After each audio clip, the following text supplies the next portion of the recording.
Playing fast, take one. Ternary.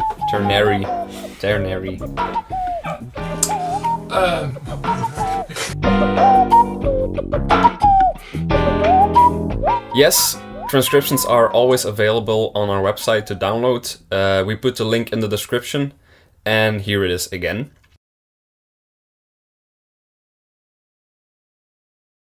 If you would like transposed sheets, you might want to check out our Patreon page.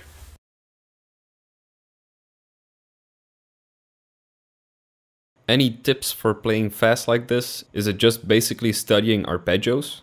How do you play fast? Well, that's a good question. How do you improvise fast? I actually think that's the question that's meant here. Well, there is a two-part answer to this. First, let's start with reading sheets or notes.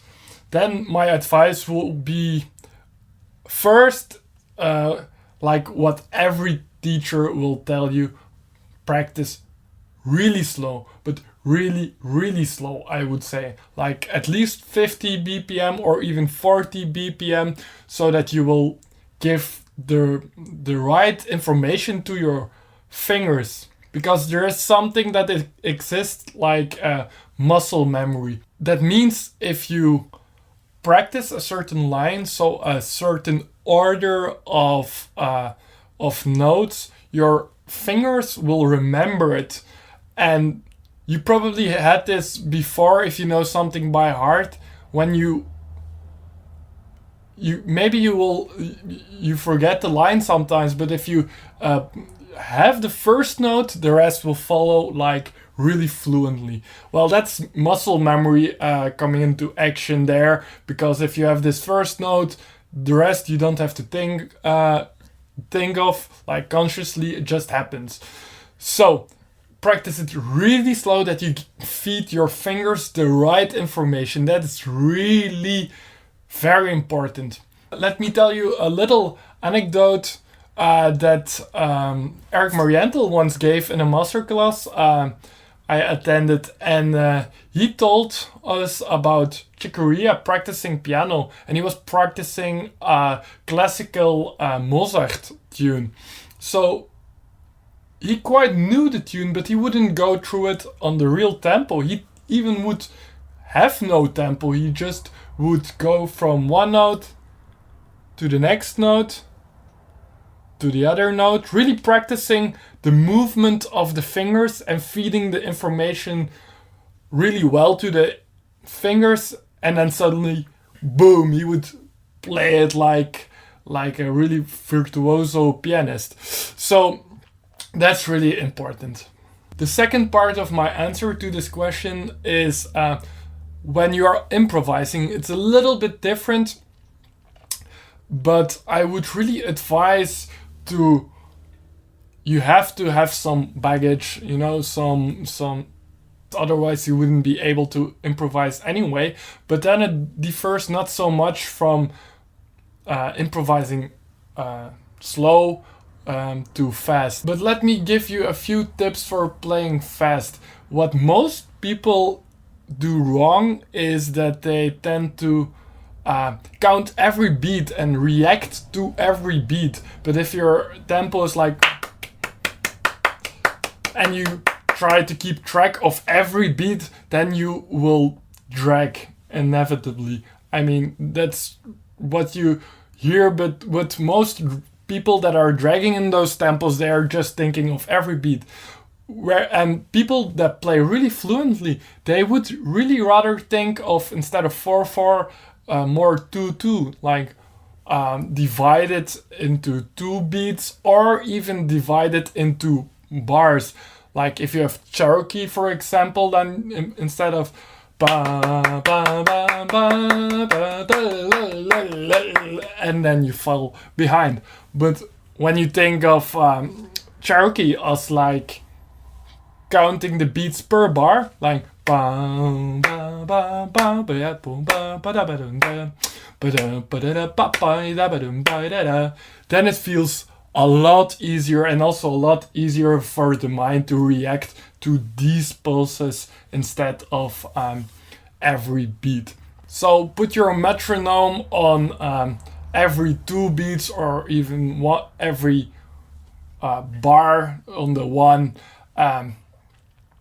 That will help really a lot to improve your fast playing and your fluency and your at easiness for playing fast. And a last very important tip, and that's for both reading and improvising, but a little bit more for improvising. Try to think of how to end your line. All the improvisers mostly start with how to start a line, and they try, when taking a solo, they try to anticipate how they would start the line, and then again when the phrase has ended, they think again of how to start the line. But you can hear it in soloists starting the line very determined and like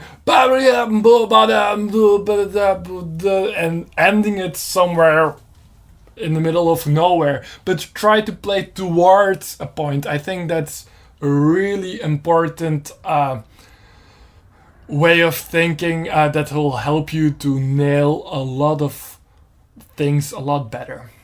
How do you go about purchasing the rights to publish material like this? Or are you only selecting items in public domain? Cheers! That's a very good question, and it's something we researched a lot.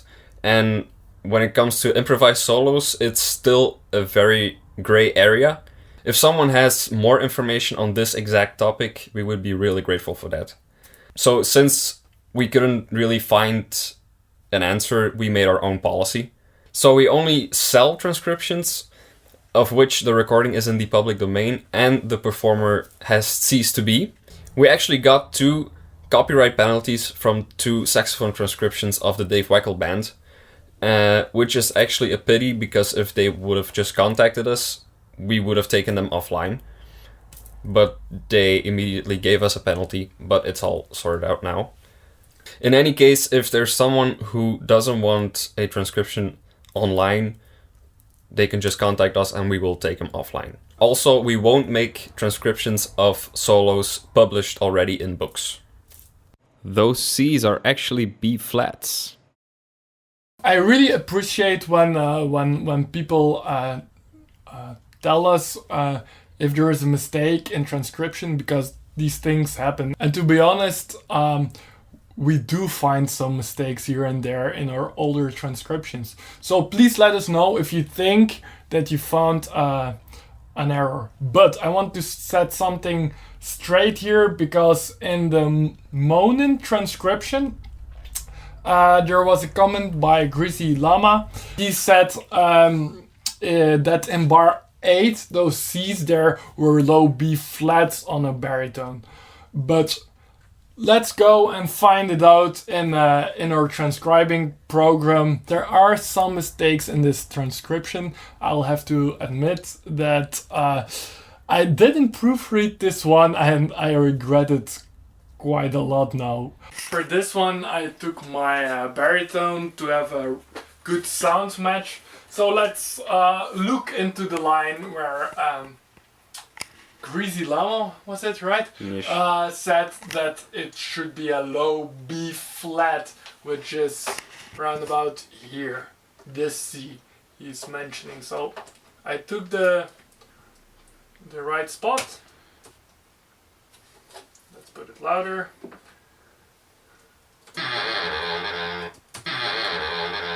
It's very short that the C is appearing, so let's put it on half tempo, half speed.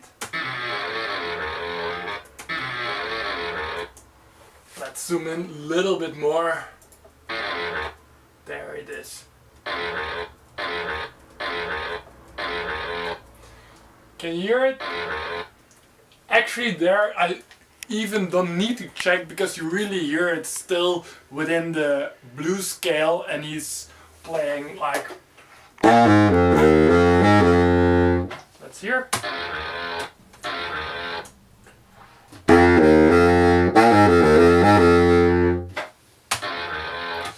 what Greasy Llama said, and there were even 7 likes with people who also think it was.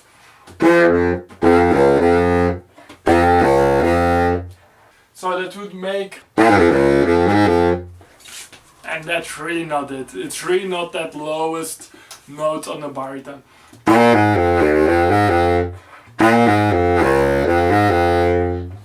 So I hope this is sorted out. This is not a mistake, but let's give credit to the right people.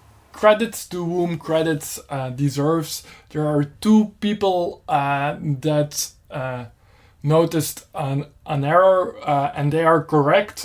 Thanks Troy for pointing it out, and Sax Oliveira also. They are right, I corrected these mistakes.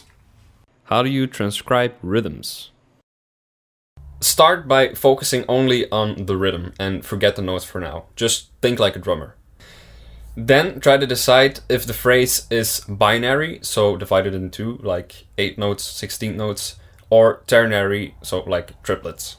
If it's necessary with a very fast phrase, you can slow it down with software like Transcribe, and then you can subdivide the beat into triplets or 8 notes or 16 notes and try to figure out where the notes fall. Let me give you an exercise to practice that covers most rhythms.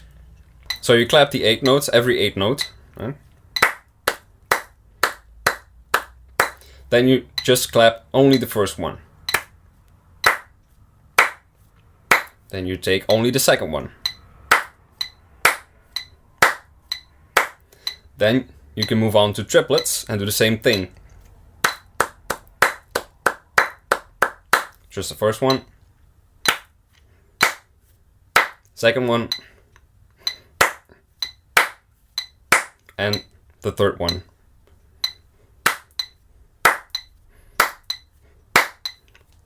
And so on with 16 notes, quintuplets, and even more if you want.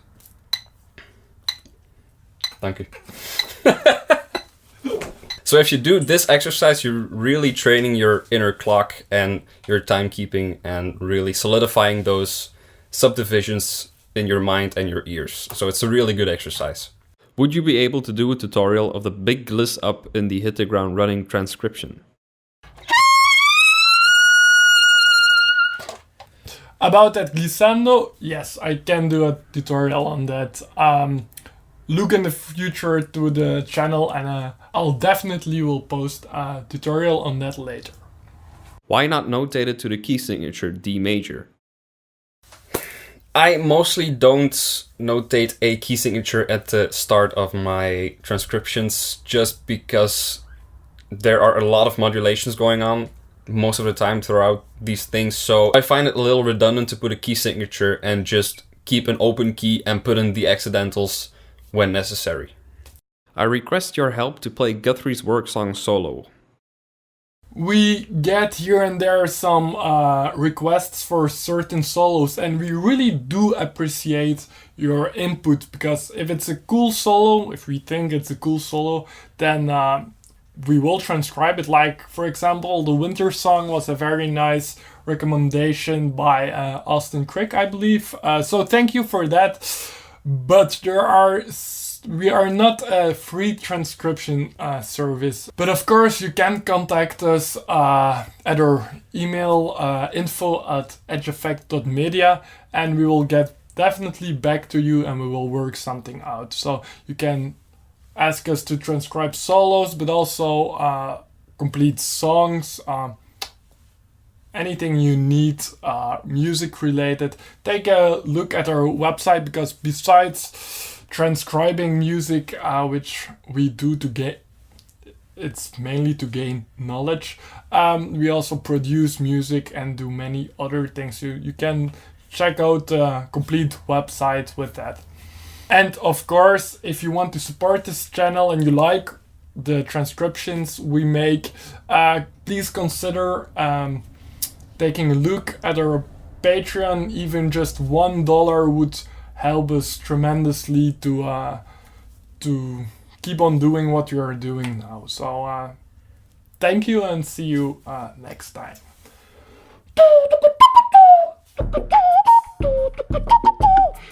And let's put in a little contest. The first person who guesses which transcription is here in the background as kind of a wallpaper for my room wins a 10-second lick of choice transcribed by us. So give your best guesses and see you next time.